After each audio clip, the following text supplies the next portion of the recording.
Every single day, roughly 20 million barrels of crude oil and liquefied natural gas leave the Persian Gulf. That volume represents a full 20% of global consumption, and almost all of it has to squeeze through a single geographic choke point, the 29-mile-wide Strait of Hormuz. In late February of 2026, military strikes escalated into an open conflict.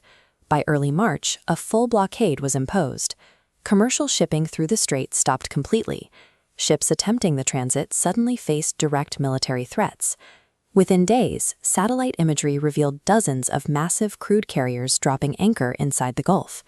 They couldn't move forward into the blockade, and there was nowhere else to go. Shutting down this single waterway instantly severed the primary artery of global energy. The result is the removal of up to 20 million barrels of oil per day from international markets, triggering the largest and fastest supply shock in modern economic history. But if you look past the blocked water and onto the Arabian Peninsula itself, you find a massive, land-based insurance policy buried beneath the desert. Back in the 1980s, during the Iran-Iraq War, Saudi planners anticipated exactly this kind of crisis. They built the East-West pipeline, known as Petroline. It stretches over 700 miles from the eastern oil fields straight across the peninsula to the Red Sea, completely bypassing Hormuz. The United Arab Emirates followed suit decades later. They spent billions to carve the Abu Dhabi crude oil pipeline, or ADOC, through the rugged Hajar Mountains, creating a direct overland route to the Gulf of Oman. For years, these systems operated well below their capacity. They were expensive strategic hedges. Today, with the strait closed, these two pipelines are the only remaining engines keeping global oil markets afloat. The moment the blockade began, Saudi Aramco engineers pushed Petroline to its absolute limit. They converted parallel natural gas lines to carry crude, ramping up the dormant flow from roughly 1.7 million barrels a day to a roaring maximum of 7 million barrels, all flowing to the Red Sea port of Yanbu. Simultaneously, operators in the UAE maximized their system. They are currently pushing up to 1.8 million barrels per day through the mountains, directly to the port of Fujairah. But the geography dictates a brutal mathematical reality. If you take the maximum emergency capacity of both bypasses, nearly 9 million barrels per day, and subtract it from the 20 million barrels that normally flow through Hormuz, you are left with a glaring deficit of roughly 11 million barrels.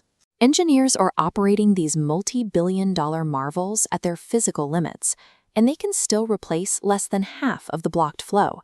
The remaining gap simply cannot be bridged by existing infrastructure.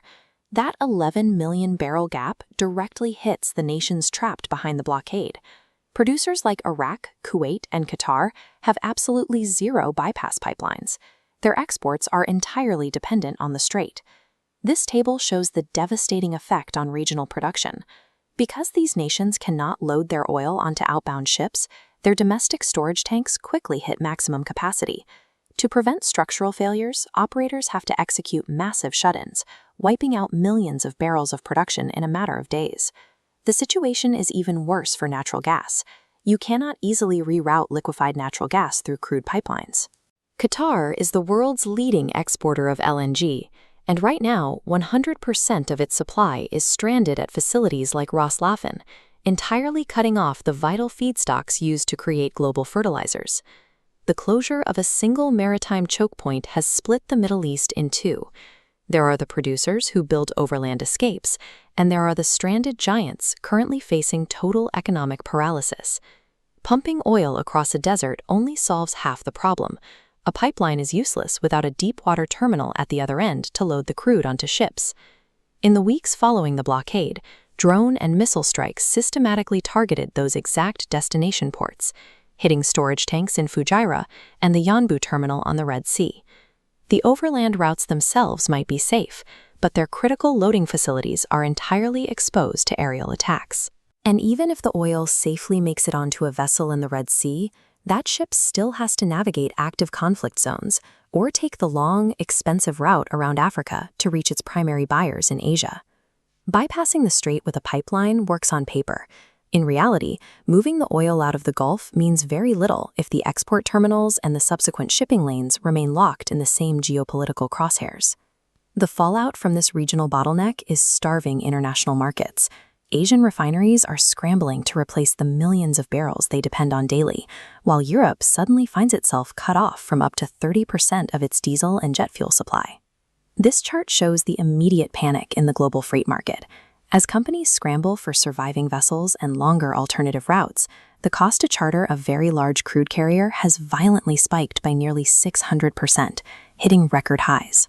Those soaring transportation costs, combined with the loss of Qatar's fertilizer exports, are mutating this from an energy crisis into a systemic commodity shock.